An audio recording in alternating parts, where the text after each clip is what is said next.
खूप प्रेम होतं आमचं एकमेकांवर. खूप स्वप्न पण बघितली होती. मी मंजिरीला कन्व्हिन्स करण्याचा खूप प्रयत्नही केला, पण तिच्या वडिलांनी एक गिफ्ट दिलं मला त्याचं. Ashish, if I am not wrong, तू आमच्या घरी पार्टीला आला होतास.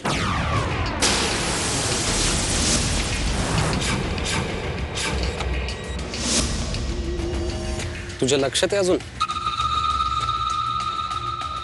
गुड. कौतुक करायला हवं तुझं. थँक्यू. त्याच पार्टीत तर सत्यजित बद्दल तुझ्या मनात काय आहे हे कळलं मला.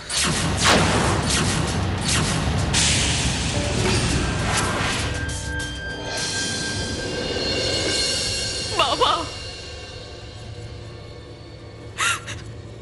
बाबा, आय एम सो सॉरी बाबा.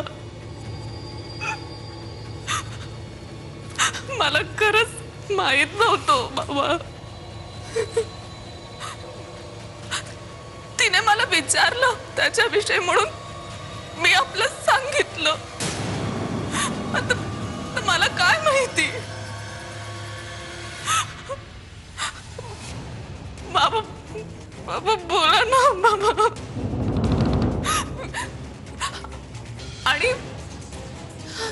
आणि ना बाबा, ती खूप चांगली मैत्रीण आहे होता आईची. ती खरंच नाही सांगणार जिजूंना काही. खरंच ती. बाबा, अहो काय करायचं आपण?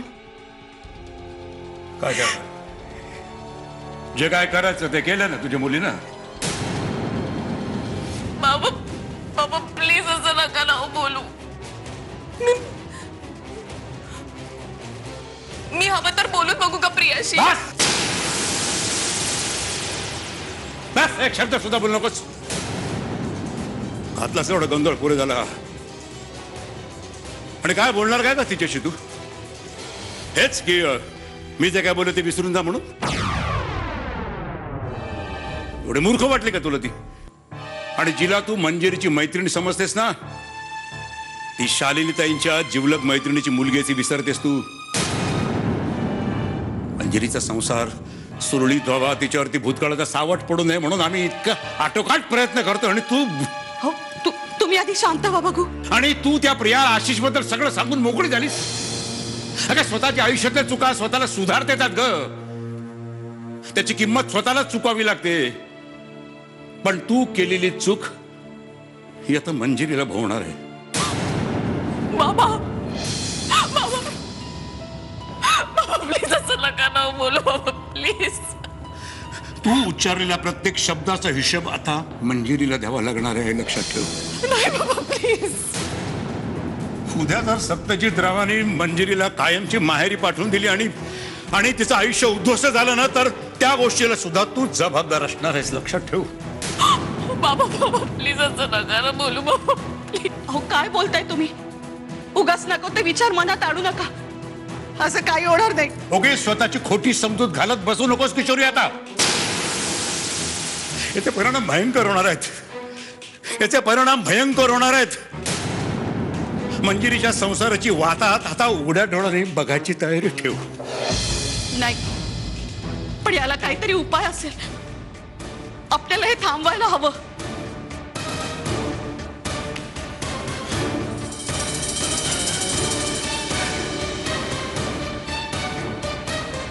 विचार एकच पर्याय आहे. प्रियाला फोन लावा. मी बोलतो तिच्याशी. स्ट्रेंज. आय मीन, इतक्या दिवसात त्या घरात कधी कोणाला कळलं नाही. आणि एका अनोळखी माणसाला पहिल्याच भेटीत ही गोष्ट लक्षात आली. कौतुक तर तुझंही करायला हवं. थँक्स.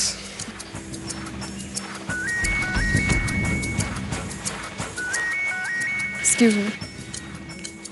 हॅलो. हॅलो प्रिया. कोण बोलतंय? मी पृथ्वीराज सरनाईक बोलतोय. हां बोला. बेटा तू कोल्हापूरला व्यवस्थित पोहोचलीस ना? जावई बाबूंशी काही बोलणं झालं नाही ना? नाही, अजून तरी मी वाटेतच आहे. काय प्रिया की खरं तर मी तुला रिक्वेस्ट करायला फोन केलाय. म्हणजे तुझं आणि मधुराचं जे काही बोलणं झालं काल रात्री, त्यातलं काहीही जावई बापूंना नाही कळालं तर बरं होईल प्लीज. नाही, तुम्ही कशाला काळजी करताय? आणि तसंही मंजिरीचं त्या मुलाबरोबर काही नव्हतंच ना. नाही नाही, ते आहेच पण काय की हा एवढा प्रकार सुद्धा त्या दोघांच्या मध्ये गैरसमज करायला पुरेसा आहे ना. म्हणून मी एक रिक्वेस्ट म्हणजे एक बाप म्हणून रिक्वेस्ट करतोय. यातलं जावई बापूंना काही कळू देऊ नकोस. म्हणजे माझ्या मुलीच्या संसाराचा प्रश्न आहे म्हणून म्हणतोय. नाही काका, प्लीज तुम्ही रिक्वेस्ट करू नका. कारण मी तसंही सत्यजितला या सगळ्याबद्दल काही सांगणार नव्हतेच. नाही ते बरोबर आहे. काय मुधोळकरांच्या घरामध्ये या गोष्टीचा उल्लेख सुद्धा होता कामा नये याची जरा काळजी घे. भीक मागतो प्लीज. ऑफकोर्स, तुम्ही नका टेन्शन घेऊ. मी नाही सांगणार सत्यजितला काही.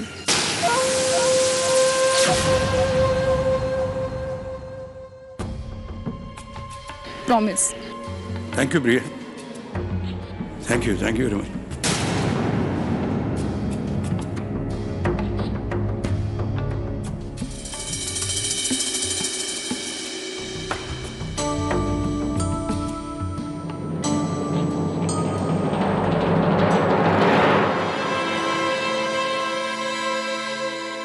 कोणाचा फोन होता?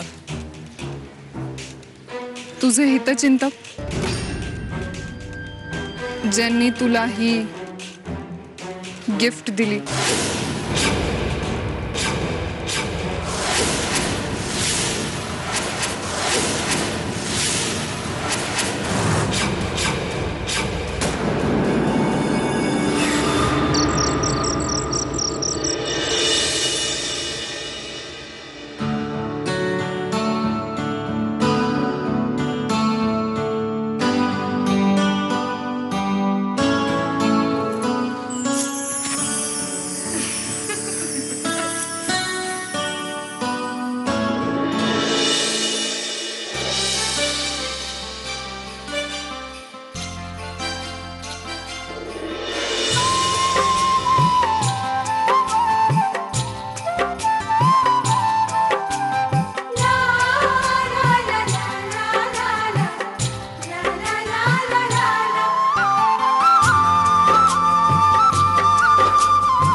आज रात्री कुठले कपडे घालायला सांगितले होते तुला?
किती वेळ?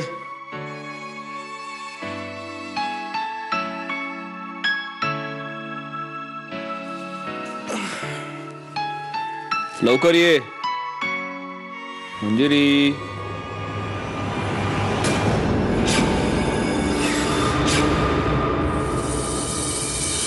नाही हं, हा अल्बम नाही बघायचा.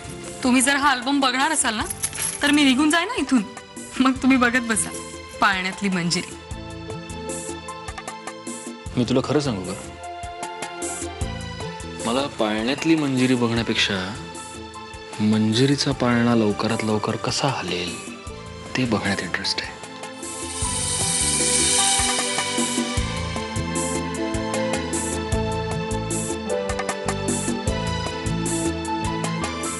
मंजिरी, मी आता फक्त 1 ते 10 मोजणार आहे आणि तोपर्यंत जर तू बाहेर नाही आलीस तर मी दरवाजा तोडून आत येणार आहे. 1 2 3 4 5 6 7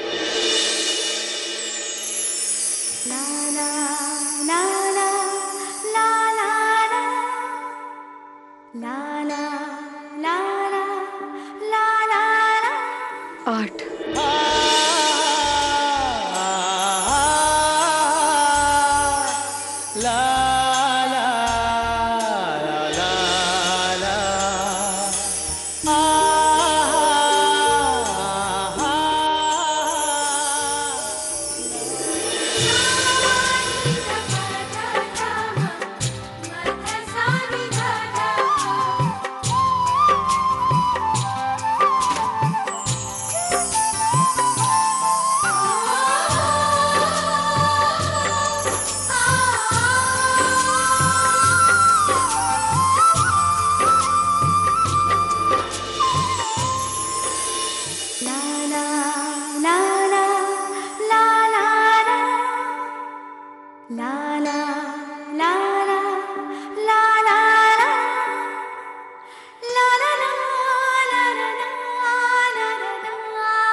हे काय चाललंय तुझं आशिष? गप्पा मारायला सगळं ठीक आहे, पण पुढे काय? मंजिरीच्या अल्बम मध्ये तो फोटो ठेवला होतास, काय उपयोग झाला त्याचा? दोघं तिकडे मजा करत असतील एकटे फार्म हाऊस वर. इतकी चांगली संधी मिळाली होती, माती केलीस त्याची. आता आता काय करायचंय आपण? हातावर हात ठेवून बसायची वेळ आली. दुसरं काही नाही. सा सा गा मा पा मा धा पा मा पा गा मा गा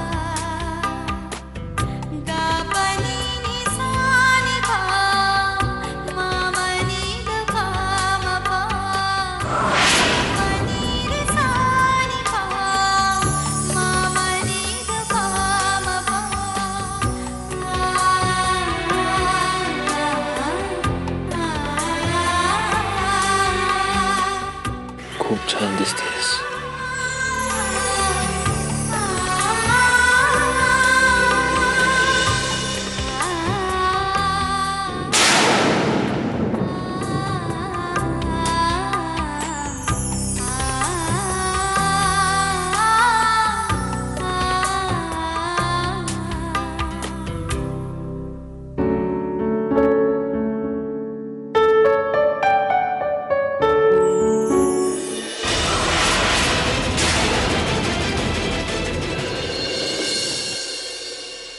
बाळगू कशाला व्यर्थ कुणाची भीती ग, बाई जडली आता, बाई जडली आता, दोन जीवांची प्रीती ग, बाई ग, बाई ग, बाई ग, बाई ग. बाळगू कशाला व्यर्थ कुणाची भीती ग, बाई जडली आता, बाई जडली आता, दोन जीवांची प्रीती ग, बाई ग, बाई ग.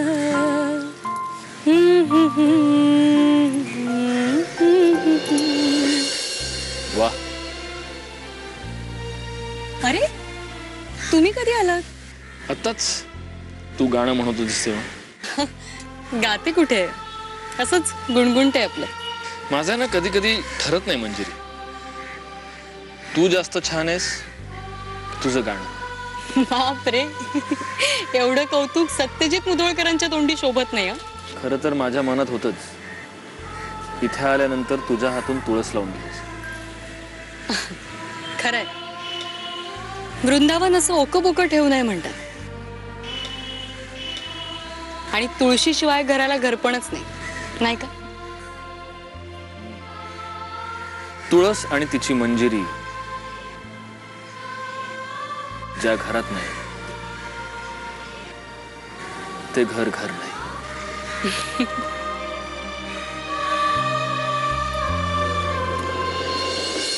साहेब, ही साखर घ्या. पोरग 10वीला पास झालं, 80% भेटले साहेब. अरे वा, हुशार आहे म्हणजे तुमचा मुलगा. वय बाईसाहेब, आता हाय मानायचा, शेतीची कामं सांभाळून जमेल तेवढं करतो. पण तुम्ही एकटे का आलात? मुलगा कुठे आहे? तो हाय की ताऱ्याकाठी खेळतोय. चला भेटूया आपण त्याला. अहो साहेब, तुम्ही कशा पायी तारच घेताय? मी बोलवतो की त्याला. मी स्वतः जाऊन त्याचं अभिनंदन करणार. हो मॅडमनं तळ पण दाखवायचं आहे. चला मॅडम. तुम्ही व्हा पुढे, मी आले.